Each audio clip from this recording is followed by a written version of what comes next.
La Deporteca Nocturna, con Natalia Freire. Bienvenidas, bienvenidos a La Deporteca Nocturna, el programa de Radio Marca en el que demostramos que el deporte es y genera cultura. Os recuerdo que tenéis un correo electrónico, ladeporteca@gmail.com, y también una cuenta de Twitter, o llamadle X, @ladeporteca, donde podéis comentar y sugerir todo lo que queráis. Este programa ni ningún otro serían posibles sin los técnicos, así que muchísimas gracias a todos los compañeros técnicos que me ayudan cada día. Arrancamos ya.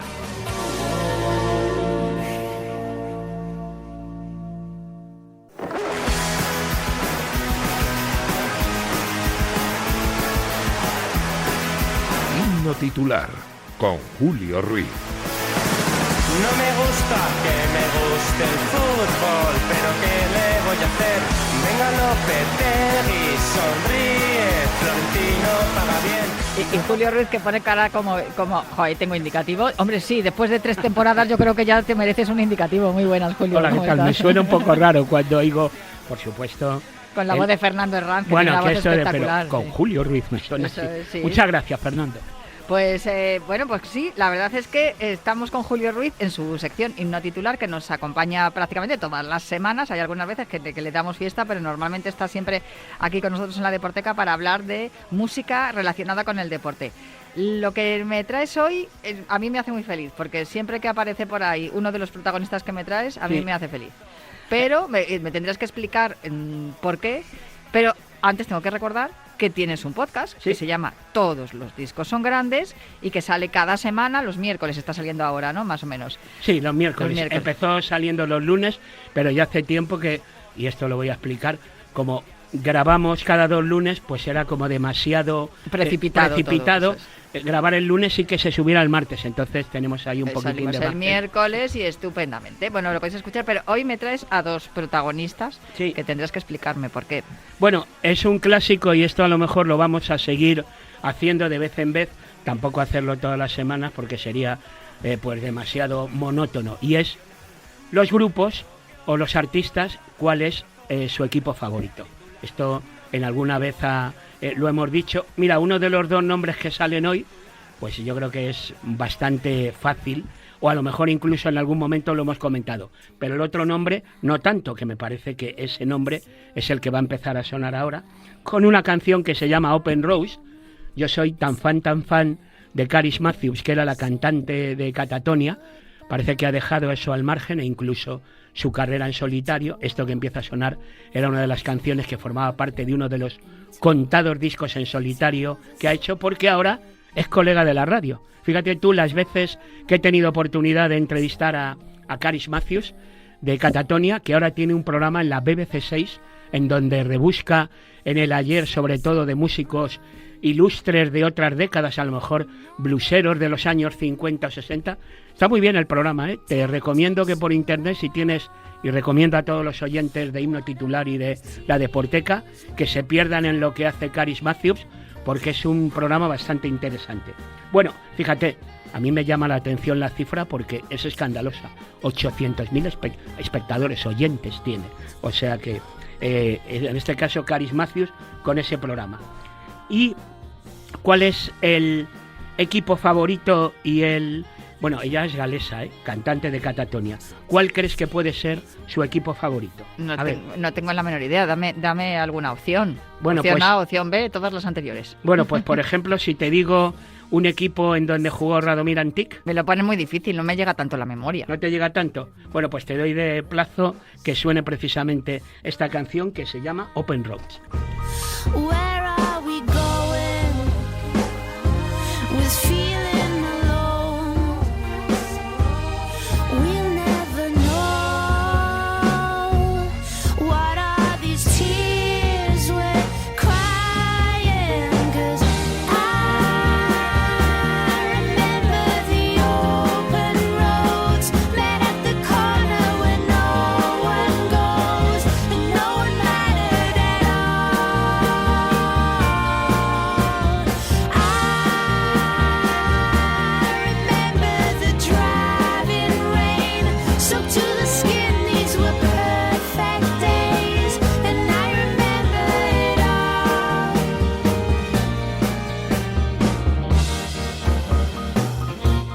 ¿Has visto? Mira, Natalia, una pista más.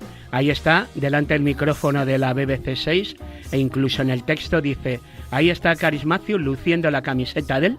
Luton Town. Claro. Vale. Yo sabes la primera vez que supe lo de Luton, pues porque mi primera vez a Londres, pues iba al aeropuerto de Luton, que era el aeropuerto más lejano. Y es verdad que estuvo allí Radomir Antich entre el 80 y el 84. ¿Cómo mola Google y la Wikipedia? Sí. Aquí que me das tiempo a buscarlo tranquilamente. Me encantaba Catatonia y ahora me encanta lo que me cuentas de ella y sí que voy a buscar a ver qué es lo que cuenta en su programa en la BBC. Está muy bien, además. Mira, hace poco yo hablé con ella en una entrevista recién bajada del escenario de Glastonbury, ahí te digo nada, el festival de los festivales, que además llovía lo que no está escrito. Se vino a la unidad móvil de Radio Nacional y hablamos en español, porque ella estuvo haciendo lo contrario a ser una ópera, ¿sabes? En vez de la gente que se va de aquí para allá, pues ella de allá para acá, y estuvo trabajando en Barcelona. Es más, hace poco, en esta red que yo te he mostrado ahora, que sale con la camiseta y esto presumiendo de su equipo favorito, pues estuvo por ahí en Barcelona y aparecía pues tomando pan con tumaca, o sea que la segunda patria, entre comillas, de Caris Matthews es Barcelona. Bueno, pues mira que me alegro. Y por cierto, fíjate si a mí me gustará Caris Matthews, personalmente y musicalmente, personalmente por su amabilidad cuando he tenido ocasión de hablar con ella, pero ella al otro lado del micrófono y yo en este. Pues yo tengo una gatita que se llama Caris. Mira, qué bueno, me encanta. Bueno, este sí que te lo sabes, o por lo menos te gusta, ¿no? Sí, Claro. no, esto me encanta, pero me encanta también, ya te lo digo, que Catatonia tiene además grandes hits que forman parte. Mulder and Scully, por ejemplo. Sí. Bueno, pues quien viene a continuación, seguro que tú eres seguidora de esto. A lo mejor voy a decir ahora, va a ser anatema, pero cuando estás viendo en la tele un partido de la Liga Española, que son dos equipos, bueno, pues que no son de los de zona alta de la tabla, pues a lo mejor ves que en la Premier están echando un partido grande y te vas a la Premier. Bueno, por más de una oportunidad ha aparecido ahí en el graderío del estadio, ahí medio no enmascarado, ¿no? Pero medio ahí con la gorra que no se le conocía con su hijo, y es que de toda la vida Mick Jagger es seguidor del Arsenal.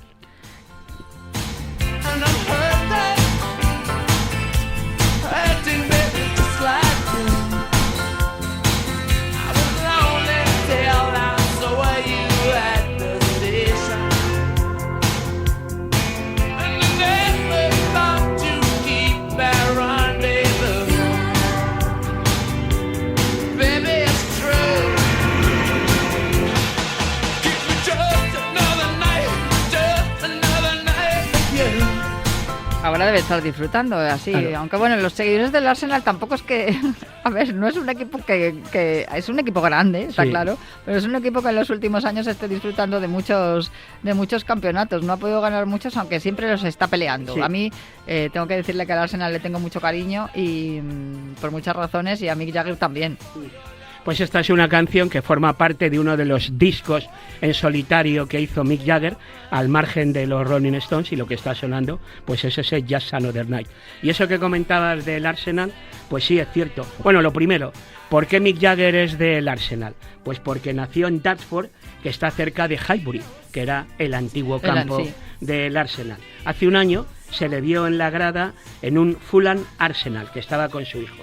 Eran aquel campeonato que estuvo a punto el Arsenal de ganar la Premier, pero al final, para variar, la ganó el Manchester City. Y por eso había por ahí gente del club de fans que decía, es que es gafe Mick Jagger, o sea que, pobrecillo. Bueno, a ver si Mikel Arteta, que es el actual entrenador No, ya era Arteta cuando ya era él se Arteta, cal- sí. Bueno, pues a ver si Mikel Arteta consigue que llevar al Arsenal a lo más alto y que gane algún título, que desde luego a mí es un equipo que siempre me ha caído muy bien, precisamente por el libro de Nick Horby. A mí todo lo que me afecta deportivamente en la vida tiene que ver siempre con la música, con la literatura y con el cine, y por eso existe la Deporteca.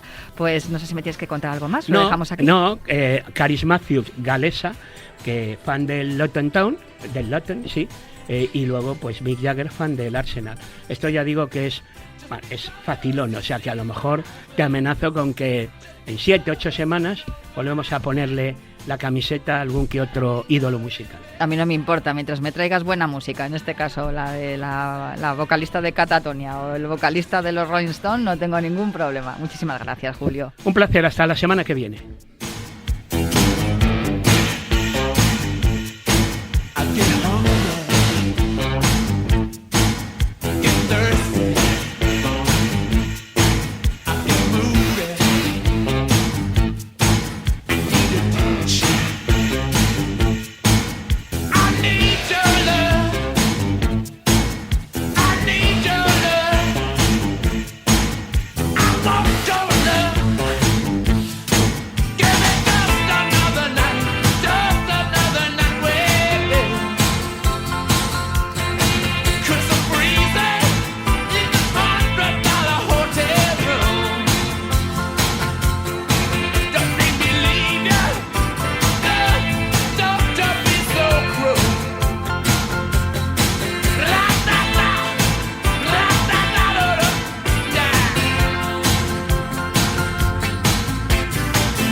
Cámara y acción con Juanra Fernández.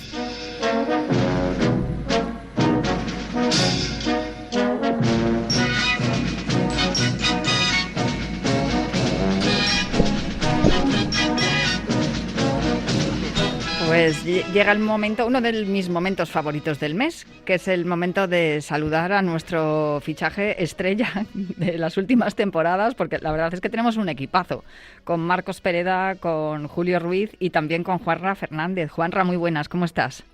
Hola, muy buenas, muy bien. Director, realizador, guionista, productor, bajista en Das Model, el grupo del que estuve disfrutando el pasado martes en la Sala del Sol.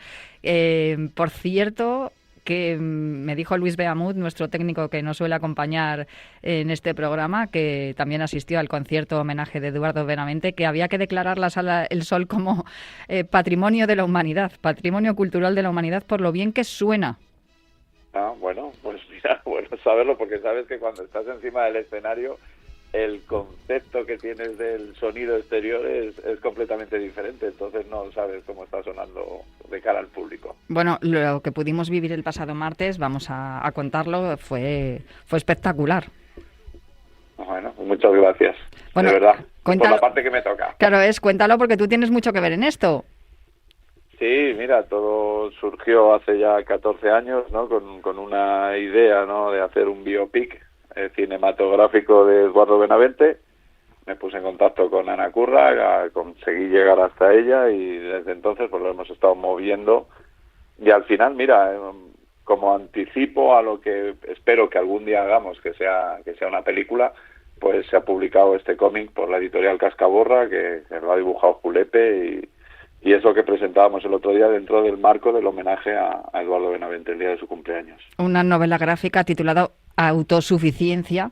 A mí el adelanto que nos pudimos llevar los que asistimos a los conciertos de Das Model, de Charlie Usher y los ejemplares y de Error 97, desde luego promete. De hecho, tengo a mis amigos preguntándome que cuándo sale la novela, que se la quieren comprar, que si hay preventa y esas cosas, como en los conciertos.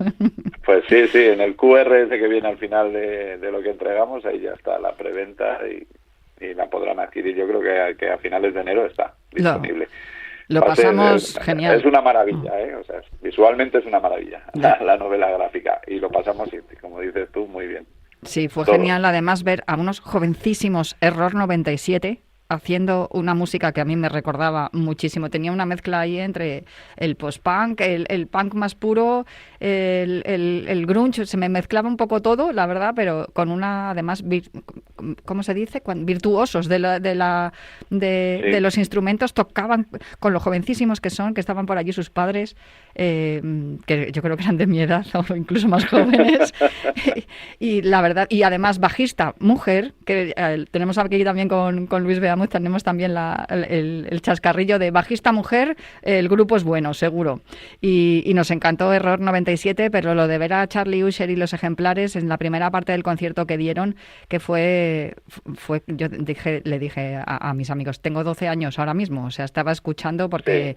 Era volver a ver a Eduardo, ¿verdad? Encima sí, del escenario. Impresionante, porque además la Casa Usher era un grupo contemporáneo con Parálisis Permanente, el grupo de Eduardo Benavente, que hay que recordar que murió con tan solo 20 años, era una figura imprescindible y además emergente, solo un disco publicado con Parálisis Permanente, pero lo cierto es que sentó las bases de lo que vino después con la movida madrileña.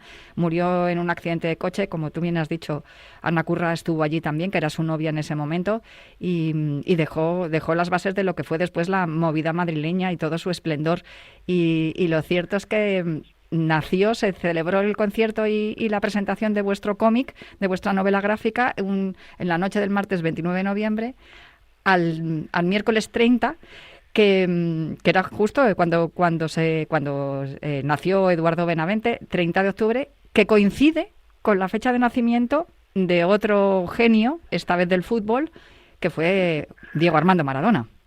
De Dios, ¿no? ¿Cómo le llamaban? Sí. Bueno, es que tiene hasta una iglesia, la iglesia maradoniana. El número 10. Bueno, pues mira, pues nacieron dos genios en ámbitos completamente diferentes, ¿no? No sabemos, Eduardo, por desgracia, no pudo seguir con su genialidad más allá de lo que le permitió su corta vida, pero de Maradona hemos disfrutado hasta el final también. O sea, hemos visto hasta dónde ha llegado su genialidad. Y también vimos su caída. Eso, no lo quería decir, pero sí me he dado cuenta que me había metido en esa camisa de 11 varas, ¿no? De al final decir que también vimos su caída, sí, su triste caída. En cualquier caso, creo que también tiene una parte de víctima, ¿no? Porque cuando los genios aparecen hay muchos alrededor también aprovechándose, y luego pues que tenía un grave problema con las adicciones, y eso fue lo que acabó con su carrera y con esa genialidad que tenía. Pero fíjate, me has dicho que me ibas a hablar de biopics, que me viene perfecto además por lo que estamos comentando de la novela gráfica que habéis hecho de Eduardo Benavente, que tú eres el guionista y las ilustraciones de Julia son impresionantes, pero es que hay biopics muy guays sobre el deporte. Claro, sí, además, bueno, se han hecho casi todos las películas que se hacen de deporte, de una forma u otra son un biopic, ¿no? Algunos están inspirados o basados en la vida de algún deportista y otros relatan tal cual fue su vida, bueno, tal cual, desde el punto de vista cinematográfico y ficcionado. Pero yo quiero hacer hincapié, o sea, aparte de todas las que hay, las que ya hemos comentado, sobre todo en el mundo del boxeo, pues hay varias, ya lo sabes.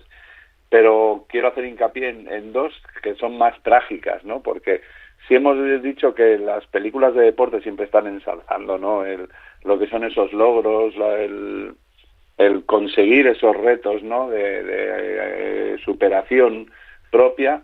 En este caso, de las dos que me gustaría hablar, son todo lo contrario, ¿no? Es la parte más oscura del deporte, una parte más trágica o más siniestra en cierto modo, que se aleja un poco de esos valores cinematográficos que siempre se han unido a lo que son el género deportivo dentro del cine. Entonces, si te parece, te las comento. Sí, no, o sea, me vas a decir que no estamos hablando de cosas guays, ¿no? Sino que igual... No. Bueno, adelante, sorpréndeme. Bueno, la primera, claro, cuando te lo diga vas a decir, es verdad, tienes razón. La primera sería Yo, Tonya. No sé si la has visto. Peliculón. Sí. Aparte, pues claro, me encantó esa historia, me encantó la historia antes de que hicieran la peli, y luego me encantó cómo llevó a cabo la interpretación del personaje Margot Robbie, me gustó mucho. Margot Robbie está espléndida en esa película, es una auténtica maravilla. Estuvo nominada, de hecho, al Oscar. Y bueno, y al Globo de Oro, que también es curioso, ¿no? Que parece que todos los que se denominan los Globos de Oro al final van a los Oscars, ¿no? Pero bueno, más allá de la interpretación de Margot Robbie, la historia en sí de Tonya es alucinante, claro, para llevarla al cine, pero nos muestra justo algo muy polémico, que siempre hemos visto lo que te estaba comentando, ¿no? De los logros. Aquí no, aquí es una traición, o sea, es el jugar sucio, ¿no? Lo que relata, y los hechos de Tonya Harding, que bueno, pues que al final lo que hacen es ensuciar un poco la imagen del espíritu deportivo y el espíritu olímpico. Desde luego, la historia cuenta que Tonya Harding, que fue una de las primeras en realizar una de las maniobras más importantes dentro del patinaje artístico, el triple axel en competición, tenía una rival, Nancy Kerrigan, que era una niña, pues una niña bien, súper mona, y Tonya era un poco que venía como de los suburbios, tenía unas amistades un poco peligrosas, y lo cierto es que al final se vio envuelta en un incidente que acabó con la rodilla de Nancy Kerrigan maltrecha y impidiéndole luego poder seguir compitiendo, ¿no? Y con los Juegos Olímpicos de invierno de fondo. Y claro, pues de repente Nancy Kerrigan era como la novia de América y Tonya Harding era la villana. Y en esta película yo creo que se explica muy bien, se explica fenomenal todo lo que ocurrió, y de algún modo también se consigue perdonar a la figura de Tonya Harding, que fue una de las deportistas más odiadas durante décadas en Estados Unidos. Hombre, normal, y claro, y enturbió los dos saltos de triple axel, que tú no puedes explicar perfectamente lo que es un triple axel para el que no lo sepa, ¿no? Pues algo que pueden hacer muy pocas personas, y mujeres era prácticamente imposible en aquella época. Es una de las figuras del patinaje artístico más difíciles y más emblemáticas también. Desde luego, yo, Tonya, me encantó. Está claro que es una película que además la vi porque me interesaba por la deporteca, pero luego cuando la vi, y ahí fue cuando dije, jolín, con Margot Robbie, me parece una excelente actriz. Tú que eres director, no sé si me puedes confirmar esto. Bueno, desde luego, en esta película se sale. Hay veces que estas actrices que casi siempre se tiende a encasillarlas, ¿no?, en papeles de chicas guapas, ¿no? Luego hacen estos papeles en los que se salen un poco, ¿no?, de ese estereotipo de belleza, y nos sorprenden a todos, y es cuando les empiezan a llover los premios, ¿no? Cuéntame. Charlize Theron. Sí, Charlize Theron es verdad que lo hizo también. Hizo su papel de Monster, pues sí. Es increíble. Y la otra película que te quería comentar es Foxcatcher. Me imagino que la habrás visto también. Sí, cierto. Con Channing Tatum, Mark Ruffalo y Steve Carell. Bueno, a mí también me gustó muchísimo, me sorprendió. Y también, del mismo modo, me sorprendió la interpretación de Channing Tatum, que es un actor que estábamos acostumbrados más a verlo en papeles más cómicos, ¿no?, saliéndose un poco ya de lo que es el drama que nos muestra en esta película. Sin embargo, aquí, bueno, pues consiguió ser nominado también al premio Oscar junto a sus dos compañeros. Junto a su compañero Mark Ruffalo, que es el que hace de su hermano, y Steve Carell, pues también le llovieron los premios por todas partes, pero no tuvo esa nominación.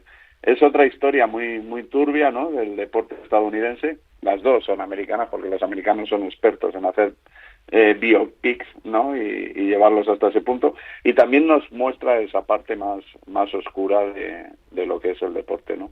Al final, en este caso, bueno, es una cosa rara. En realidad no son los deportistas Es que claro, si cuento mucho más ya estamos desvelando la película, y es una película que a mí me gusta recomendar porque me gustó muchísimo. Hay una escena de Channing Tatum que creo que es de lo mejorcito que yo he visto en intensidad dramática llevada a la pantalla.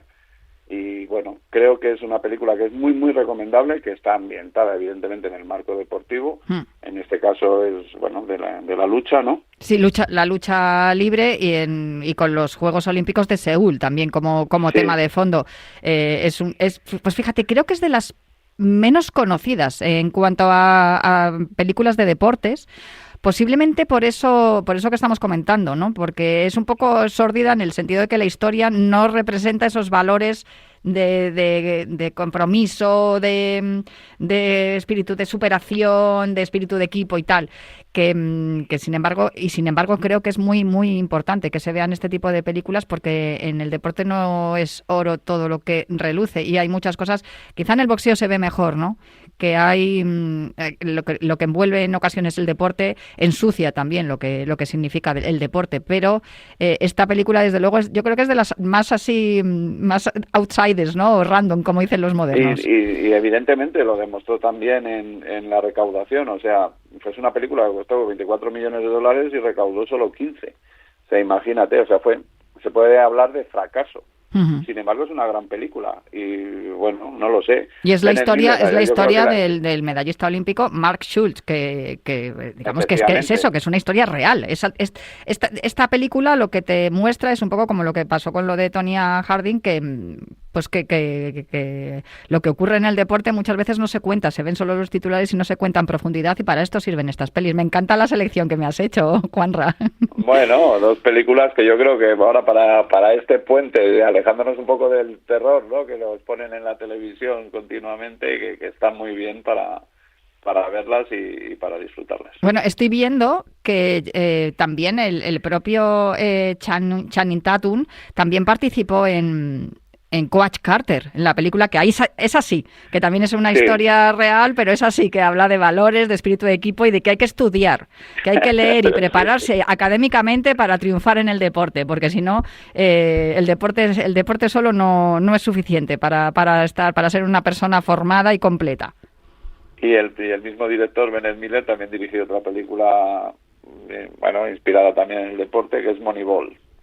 Otro peliculón que me encantó también, Moneyball. Y es otra historia real, y fíjate, luego sí. Yo creo que es del año 2006, Moneyball, y luego poco a poco hemos ido viendo y hemos ido descubriendo que todo lo que se contaba en esa película sobre el Big Data y el ir formando equipos independientemente de los nombres y de las viejas técnicas de ojeadores, pues también podía funcionar, y ahí está Brad Pitt muy bien también, ¿eh?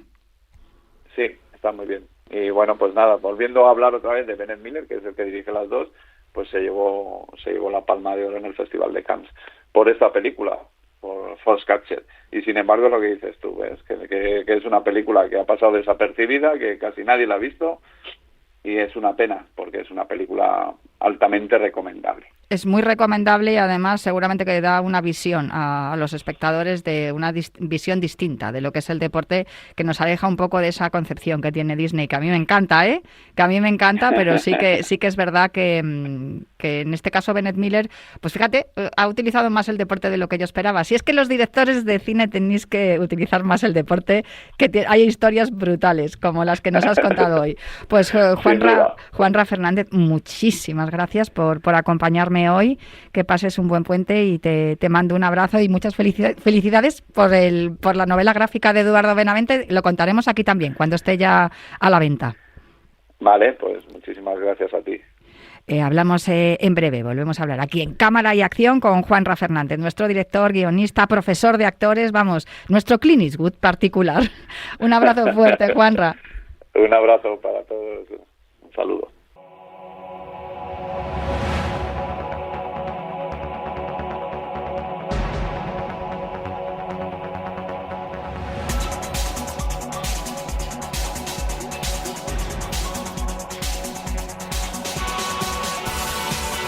Hasta aquí la Deporteca de hoy. Yo me marcho ya, pero prometo volver la próxima semana con más literatura, cine y música relacionados con el deporte. Hasta la semana que viene.